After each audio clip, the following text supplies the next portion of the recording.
एहसान तुम्हारा ओ बाबा।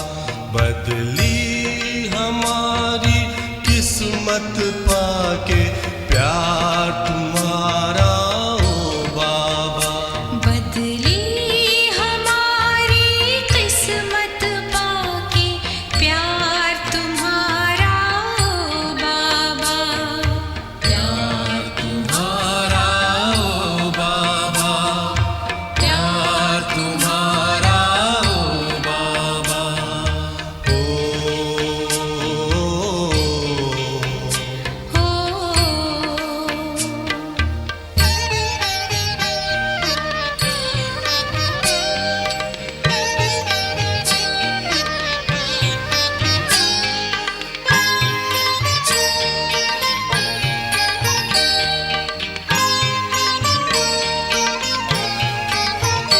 हम खुश नसीब हैं बाबा, तेरे स्नेह से पल रहे हैं।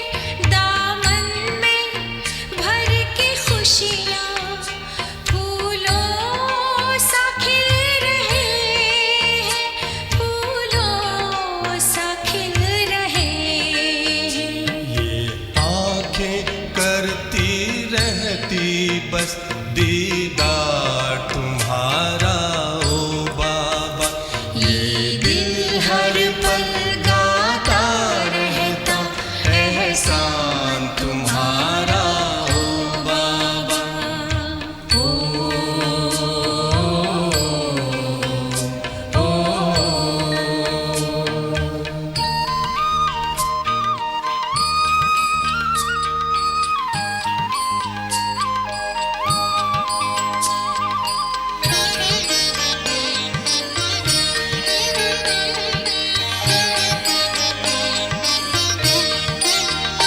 मिलता असीम सुख मन को बस तेरी ही यादों में। दिल और नहीं कुछ चाहे आकर तेरी बाहों में, आकर तेरी बाहों में।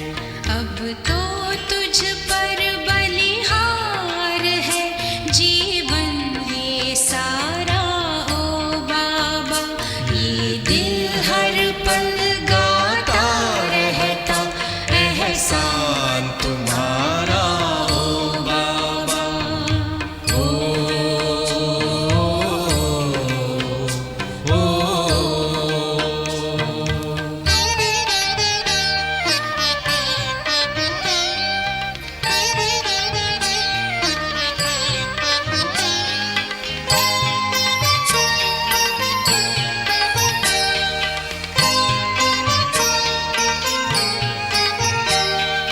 परम धाम से आकर हमें क्या से क्या बनाया। सद्ज्ञान के हीरे मोती दे हमको खूब सजाया, दे हमको खूब सजाया। शब्दों में तेरे उपकार का इजहार करूं कैसे बाबा।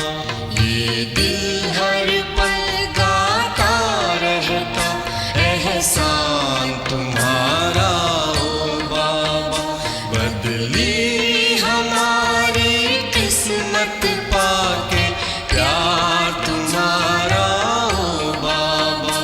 उपकार तुम्हारा ओ बाबा, एहसान तुम्हारा ओ बाबा।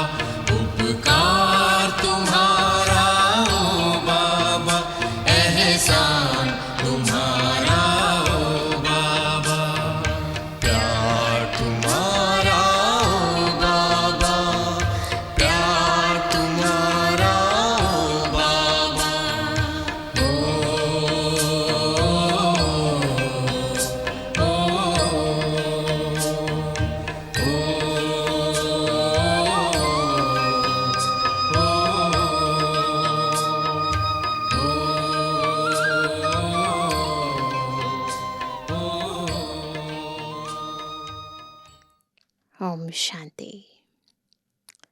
5000 वर्ष के इस कल्प में हमने 84 जन्म लिए।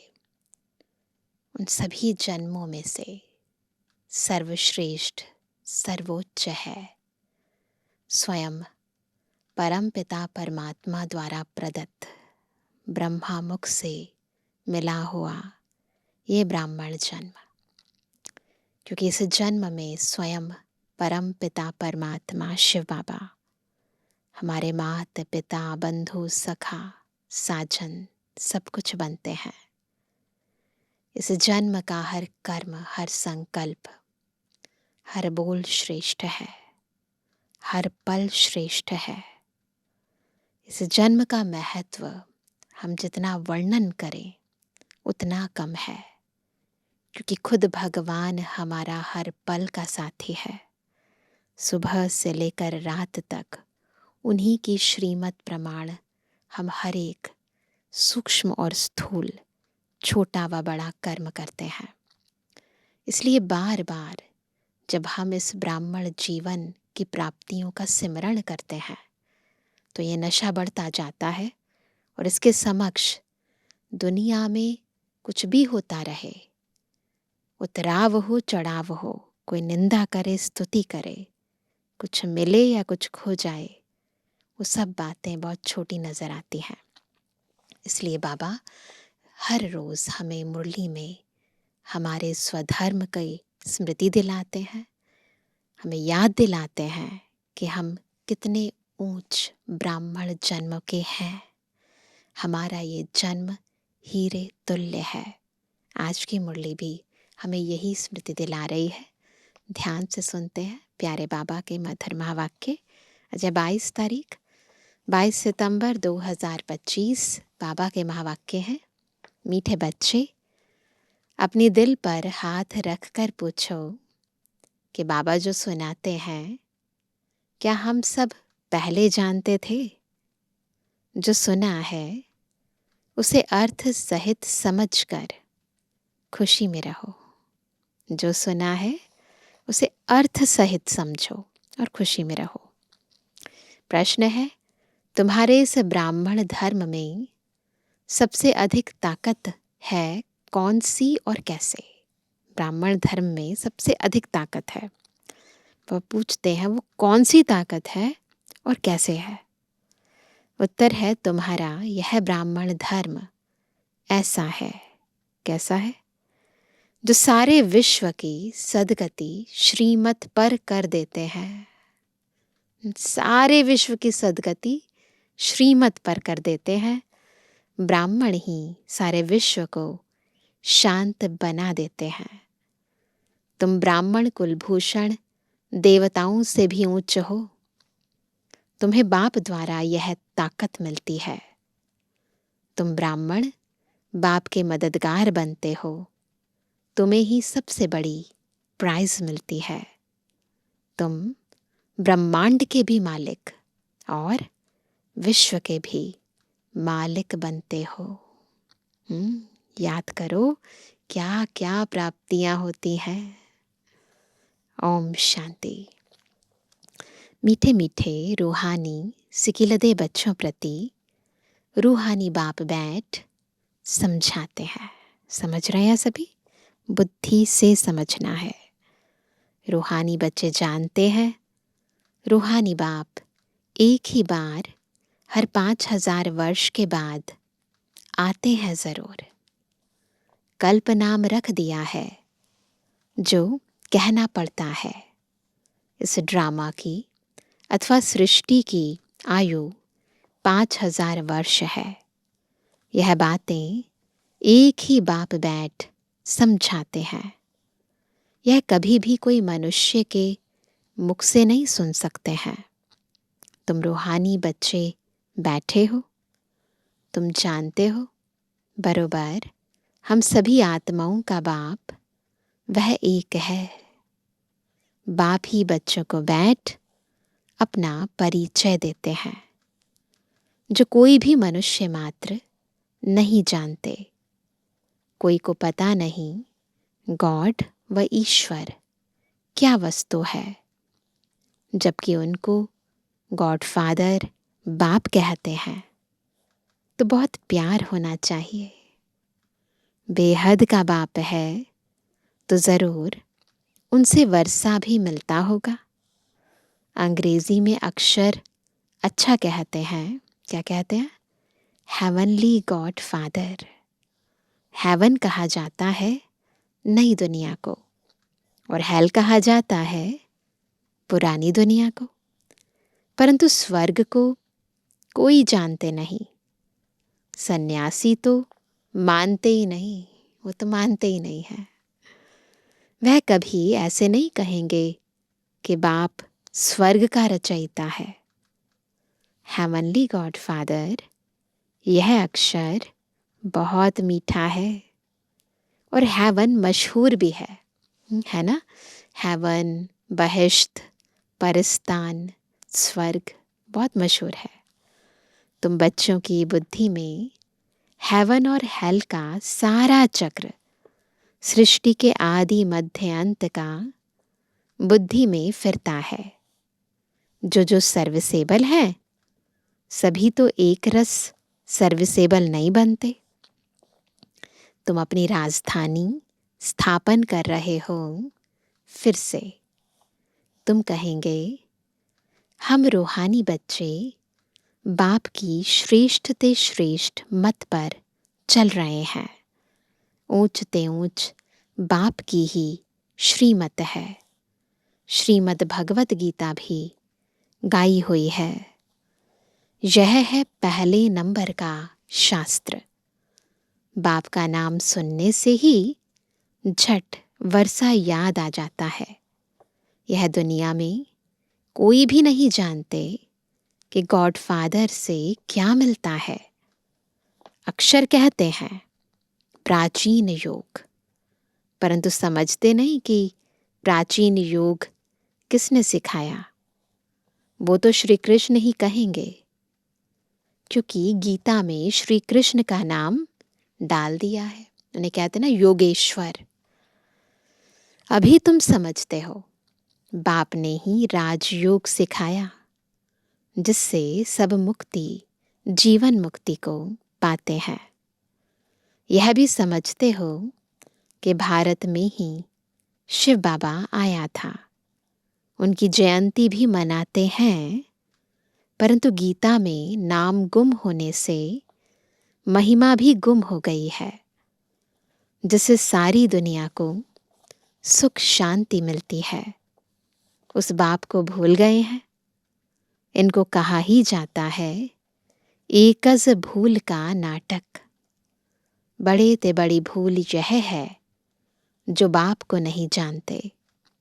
कभी कहते वह नाम रूप से न्यारा है, फिर कहते कच्छ मच्छ अवतार है, ठिक्कर भित्तर में है। भूल में भूल होती जाती है। सीढ़ी नीचे उतरते जाते हैं, कला कम होती जाती है। बाबा को सर्वव्यापी कहने से बहुत नुकसान होता है। तमो प्रधान बनते जाते हैं। ड्रामा के प्लान अनुसार जो बाप स्वर्ग का रचयिता है, जिसने भारत को स्वर्ग का मालिक बनाया, उनको ठिक्कर भित्तर में कह देते हैं। अभी बाप समझाते हैं तुम सीढ़ी कैसे उतरते आए हो, कुछ भी किसको पता नहीं है। ड्रामा क्या है पूछते रहते हैं। यह दुनिया कब से बनी है, नई सृष्टि कब थी, तो कह देंगे लाखों वर्ष आगे। समझते हैं पुरानी दुनिया में तो अभी बहुत वर्ष पड़े हैं। इसको अज्ञान अंधियारा कहा जाता है। गायन भी है, ज्ञान अंजन सतगुरु दिया, अज्ञान अंधेर विनाश। तुम समझते हो रचयिता बाप जरूर स्वर्ग ही रचेंगे। क्रिएटर है ना बाबा, तो क्या क्रिएट करेंगे? स्वर्ग रचेंगे ना, नर्क थोड़ी ना रचेंगे। बाप ही आकर नर्क को स्वर्ग बनाते हैं। रचयिता बाप ही आकर सृष्टि के आदि मध्य अंत का ज्ञान सुनाते हैं। आते भी हैं अंत में, टाइम तो लगता है ना।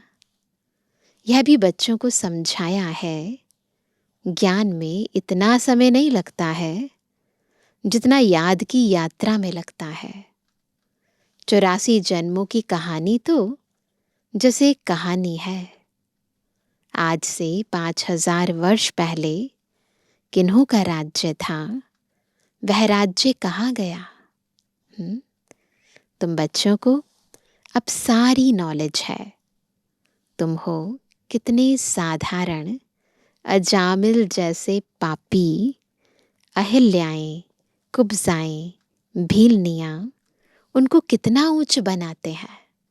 ऐसी आत्माएं जिनमें कोई गुण नहीं है, ऐसी आत्माएं जिनकी बुद्धि भी पत्थर जैसी हो गई है। ईश्वरीय ज्ञान में, ईश्वरीय याद में इतनी शक्ति है, वो भी परिवर्तन हो जाते हैं। बाप समझाते हैं तुम क्या से क्या बन गए हो। बाप आकर समझाते हैं पुरानी दुनिया का अब हाल देखो क्या है। मनुष्य कुछ भी नहीं जानते कि सृष्टि का चक्र कैसे फिरता है। बाप कहते हैं तुम अपने दिल पर हाथ रख कर पूछो, आगे यह कुछ जानते थे? नहीं जानते थे ना।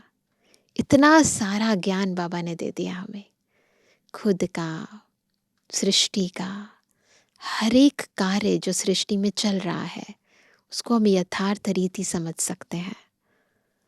तो बाबा कहते हैं कि खुद से पूछो ये बात कि आगे कुछ जानते थे? कुछ भी नहीं। अभी जानते हो। बाबा फिर से आकर हमको विश्व की बादशाही देते हैं। कोई की बुद्धि में नहीं आएगा कि विश्व की बादशाही क्या होती है ना। ये भी नहीं पता कि क्या होती है। क्या ऐसा समय होता है जब सारे विश्व पर हम राज्य करते हैं? विश्व माना सारी दुनिया। तुम जानते हो बाप हमको ऐसा राज्य देते हैं जो हमसे आधा कल्प तक कोई छीन नहीं सकते, है ना। तो बच्चों को कितनी खुशी होनी चाहिए। बाप से कितना बार राज्य लिया है। बाप सत्य है, सत्य शिक्षक भी है, सतगुरु भी है। सत पिता, सत शिक्षक, सतगुरु। कब सुना ही नहीं। अभी अर्थ सहित तुम समझते हो। तुम बच्चे हो, बाप को तो याद कर सकते हो। बच्चों को बाबा को याद करना कोई मुश्किल है? आजकल छोटेपन में ही गुरु करते हैं। गुरु का चित्र बनाए फिर क्या करते हैं? गुरु का चित्र बनाए भी गले में डालते हैं, वह घर में रखते हैं। गले में छोटा सा लॉकेट के रूप में गुरु का चित्र रखते हैं, या फिर मंदिर में उनकी तस्वीर रखते हैं। यहाँ तो वंडर है। बाप, शिक्षक, सतगुरु सब एक ही है। बाप कहते हैं मैं साथ में ले चलूंगा। तुमसे पूछेंगे क्या पढ़ते हो? क्या बोलेंगे फिर? बोलो हम नई दुनिया में राजाई प्राप्त करने के लिए राजयोग पढ़ते हैं। यह है ही राजयोग। जैसे बैरिस्टर योग होता है तो ज़रूर बुद्धि का योग बैरिस्टर तरफ जाएगा। टीचर को ज़रूर याद तो करेंगे ना। तुम कहेंगे हम स्वर्ग की राजाई प्राप्त करने के लिए ही पढ़ते हैं। कौन पढ़ाते हैं? शिव बाबा, भगवान। उनका नाम तो एक ही है जो चला आया है। रथ का नाम तो है नहीं, मेरा नाम है ही शिव। बाप शिव और रथ ब्रह्मा कहेंगे। अभी तुम जानते हो यह कितना वंडरफुल है। शरीर तो एक ही है, इनको भाग्यशाली रथ क्यों कहते हैं? समझ आता है ना ब्रह्मा बाबा को क्यों कहते हैं, है ना? शरीर एक है पर आत्माएं दो। क्योंकि शिव बाबा की प्रविष्टता है तो जरूर दो आत्माएं ठहरी, तभी तो हुआ भागीरथ। यह भी तुम जानते हो, और किसको तो यह ख्याल में भी नहीं आता। अब दिखाते हैं, भक्ति में क्या दिखाते हैं? भागीरथ ने गंगा लाई। क्या पानी लाया? नहीं, ज्ञान की गंगा लाई। अभी तुम प्रैक्टिकल देखते हो, क्या लाया है, किसने लाया है, किसने प्रवेश किया है? बाप ने किया ना, सब कुछ बाबा ने किया। मनुष्य में पानी थोड़ी प्रवेश करेगा, ये तो पॉसिबल ही नहीं है। जटाओं से पानी थोड़ी आएगा। इन बातों पर मनुष्य कभी ख्याल भी नहीं करते हैं कि ये कैसे पॉसिबल है ना?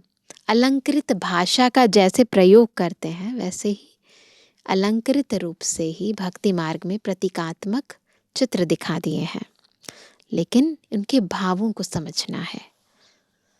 कहा ही जाता है रिलीजन इज माइट, रिलीजन में ताकत है। बताओ सबसे जास्ती किस रिलीजन में ताकत है? धर्म में ताकत है, परंतु कौन से धर्म में ताकत है? तो सबने क्या कहा? ब्राह्मण रिलीजन में।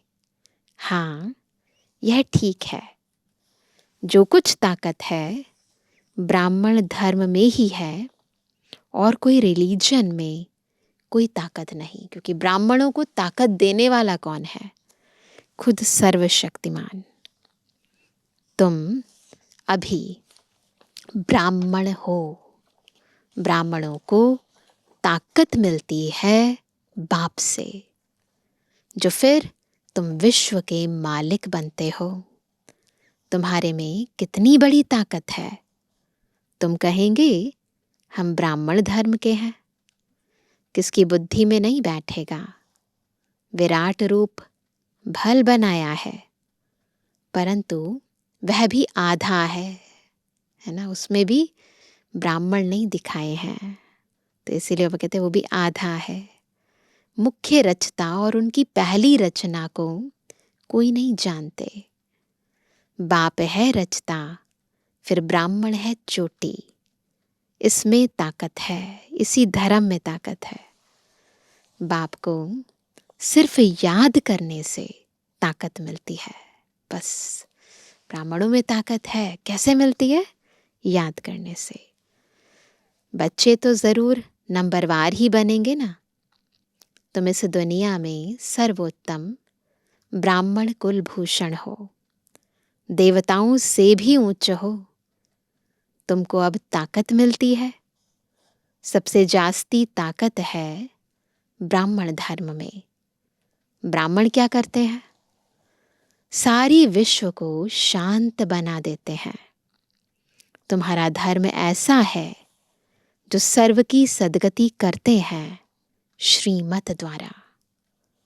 तब बाप कहते हैं तुमको अपने से भी ऊंच बनाता हूं।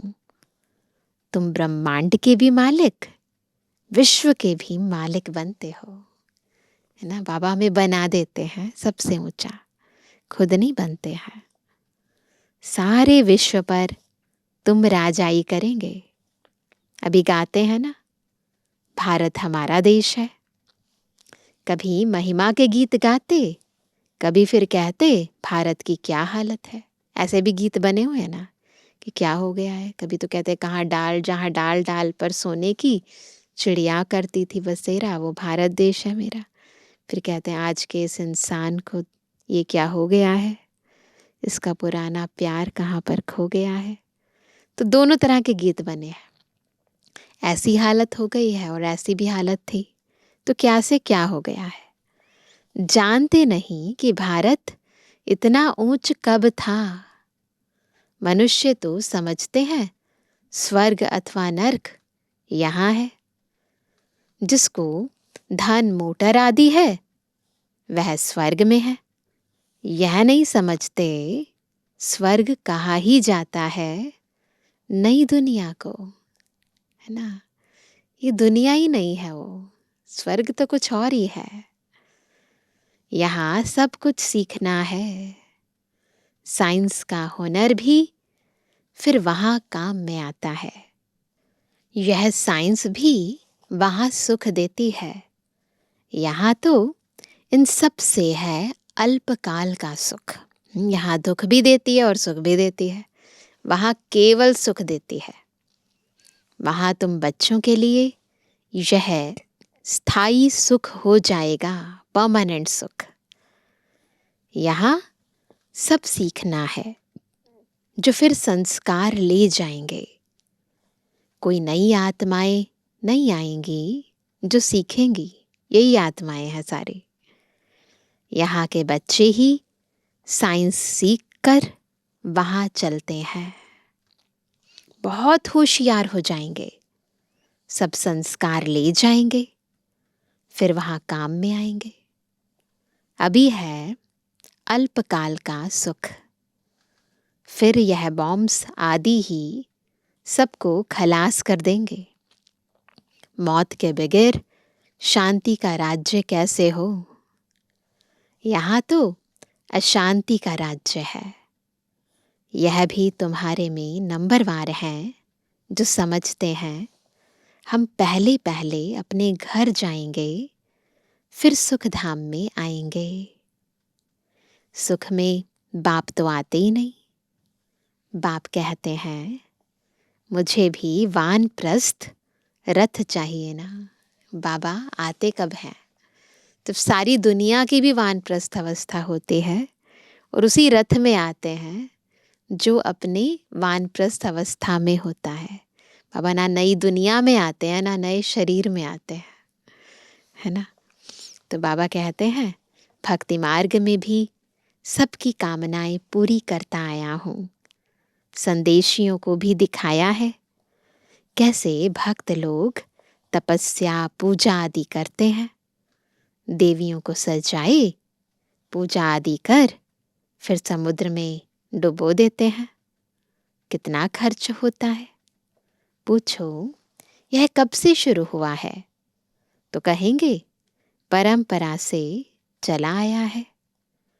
कितना भटकते रहते हैं। यह भी सब ड्रामा है। बाप बार बार बच्चों को समझाते हैं हम तुमको बहुत मीठा बनाने आए हैं। सबको बाबा अपने जैसा स्वीट बनाने आए हैं।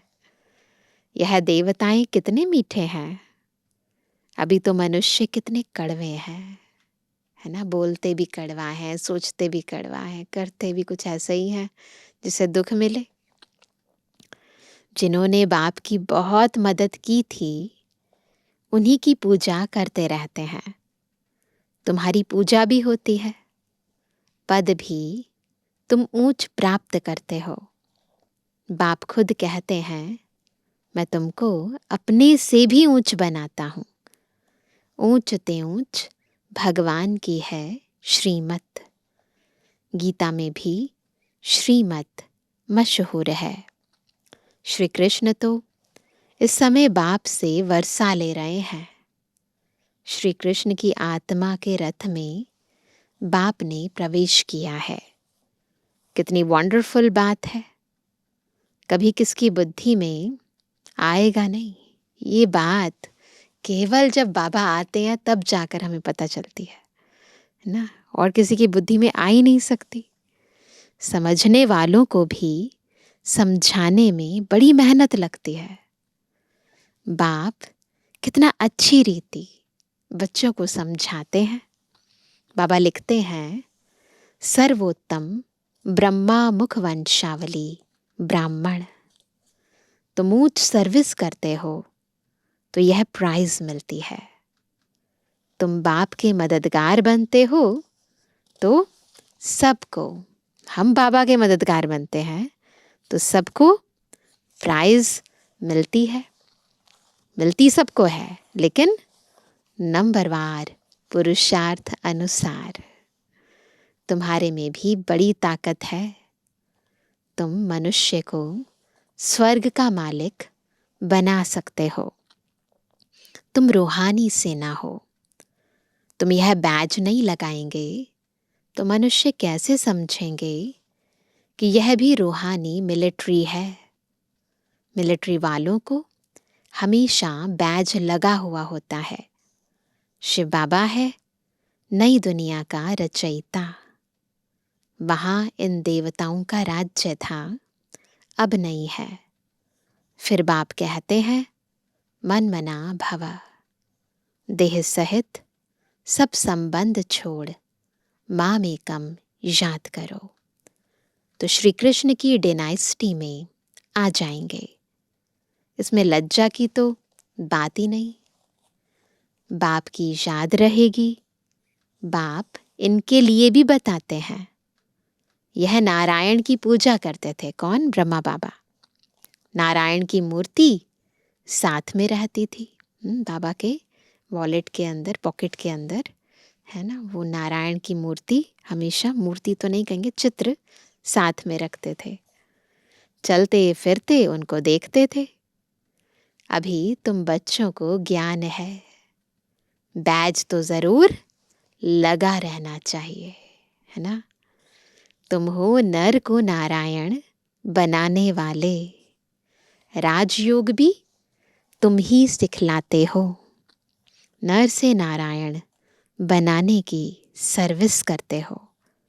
अपने को देखना है, हमारे में कोई अवगुण तो नहीं है। खुद चेक करो। तुम बच्चे बाप दादा के पास आते हो। बाप है शिव बाबा, दादा है उनका रथ। बाप जरूर रथ द्वारा ही मिलेंगे ना। बाप के पास आते हैं रिफ्रेश होने। सम्मुख बैठने से याद पड़ती है, बाबा आया है ले जाने के लिए। बाप सम्मुख बैठे हैं तो जास्ती याद आनी चाहिए। अपनी याद की यात्रा को वहाँ भी तुम रोज बढ़ा सकते हो। कहाँ? मधुबन में बैठते हैं बाबा के सामने तो वह कहते हैं मधुबन में तो याद बढ़ जाती ही है, परंतु जब घर जाते हैं तो वहाँ भी बढ़ा सकते हैं। अच्छा मीठे मीठे के बेजवानी बच्चों पे जुबानी बाप दादा का दिल जान सको प्रेम से नंबरवार पुरुषार्थ अनुसार याद कर। रूहानी बच्चों की रूहानी बाप दादा को गुड मॉर्निंग, नमस्ते नमस्ते नमस्ते। धारणा के लिए मुख्य सार पहला, अपने को देखना है कि हमारे में कोई अवगुण तो नहीं है। जैसे देवताएं मीठे हैं, ऐसा मीठा बना हूं, बिल्कुल देवताओं जैसा मीठा, है ना। दूसरा, बाप की श्रेष्ठ ते श्रेष्ठ मत पर चल अपनी राजधानी स्थापन करनी है। सर्विसेबल बनने के लिए सृष्टि के आदि मध्य अंत का, हेवन और हेल का ज्ञान बुद्धि में फिराना है। सारा ज्ञान बुद्धि में फिराना है। स्वदर्शन चक्र फिराते रहना है। वरदान है, खुदाई खिदमतगार की स्मृति द्वारा सहज याद का अनुभव करने वाले सहज योगी भव। कैसे बनेंगे सहज योगी? जब ये याद रहेगा कि हम कौन है, खुदाई खिदमतगार। तो खुदाई खिदमतगार की स्मृति द्वारा सहज याद का अनुभव करने वाले सहज योगी भव। खुदाई खिदमतगार अर्थात जो खुदा व बाप ने खिदमत यानी सेवा दी है, उसी सेवा में सदा तत्पर रहने वाले। सदा यही नशा रहे कि हमें स्वयं खुदा ने खिदमत दी है। किसने दी है? बाबा ने। कार्य करते हुए जिसने कार्य दिया है उसको कभी भूला नहीं जाता। याद रहे किसने कार्य दिया है। तो कर्मणा सेवा में भी यह स्मृति रहे कि बाप के डायरेक्शन अनुसार कर रहे हैं, तो सहज याद का अनुभव करते सहज योगी बन जाएंगे। स्लोगन है, सदा गॉडली स्टूडेंट लाइफ की स्मृति रहे तो माया समीप नहीं आ सकती। क्या याद रहे? गॉडली स्टूडेंट लाइफ स्मृति रहे, है ना। हम खुद भगवान के स्टूडेंट हैं। आज का अव्यक्त इशारा, अब लगन की अग्नि को प्रज्वलित कर योग को ज्वाला रूप बनाओ। जितना स्थापना के निमित्त बने हुए ज्वाला रूप होंगे, जितना स्थापना के निमित्त बने हुए ज्वाला रूप होंगे, उतना ही विनाश ज्वाला प्रत्यक्ष होगी। संगठन रूप में ज्वाला रूप की याद विश्व के विनाश का कार्य संपन्न करेगी। इसके लिए हर सेवा केंद्र पर विशेष योग के प्रोग्राम चलते रहें तो विनाश ज्वाला को पंखा लगेगा, हवा मिलेगी, यानी और तीव्र हो जाएगी। योग अग्नि से विनाश की अग्नि जलेगी, ज्वाला से ज्वाला प्रज्वलित होगी। तो इसलिए संगठित रूप से हमें ये ईश्वरीय याद की ज्वाला को और अधिक तीव्र करना है। अच्छा, ओम शांति।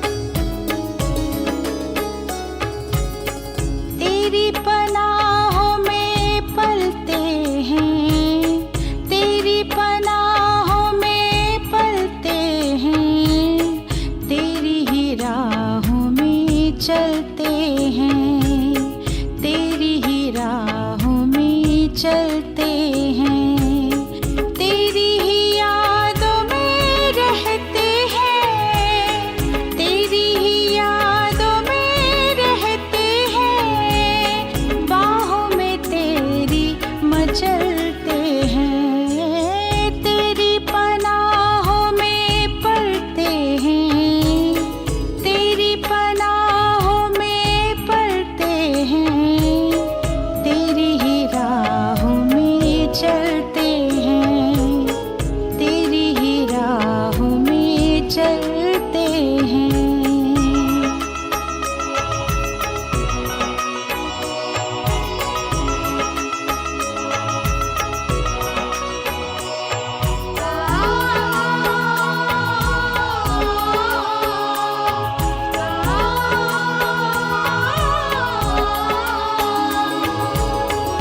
इन आँखों की गुफ्तगू होती है बाबा जब तुमसे, मिलन का सुख बड़ा अनोखा पाए बेहद है तुमसे, रहबर मेरे हम सफर हो, रहबर मेरे हम सफर हो, प्यार इतना करते हैं, प्यार इतना करते हैं, तेरी ही बातें करते हैं, तुम्हीं से झोली भरते हैं, तेरी पनाहों में पलते हैं।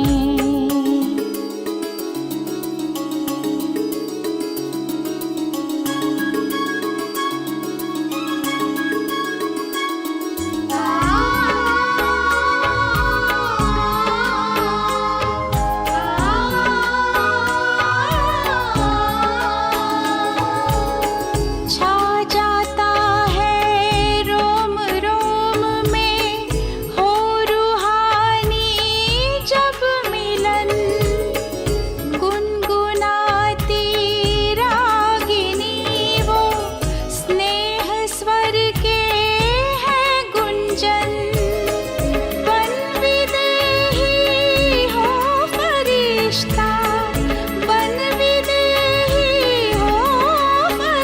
रिश्ता मीठे वतन में रहते हैं, मीठे वतन में रहते हैं। तेरे ही रंग में रंगते हैं, तेरे गुणों से सजते हैं, तेरी पनाहों में पलते हैं, तेरी पनाहों में पलते हैं, तेरी पनाहों में पलते हैं, तेरी ही राहों में चलते हैं, तेरी ही राहों में चलते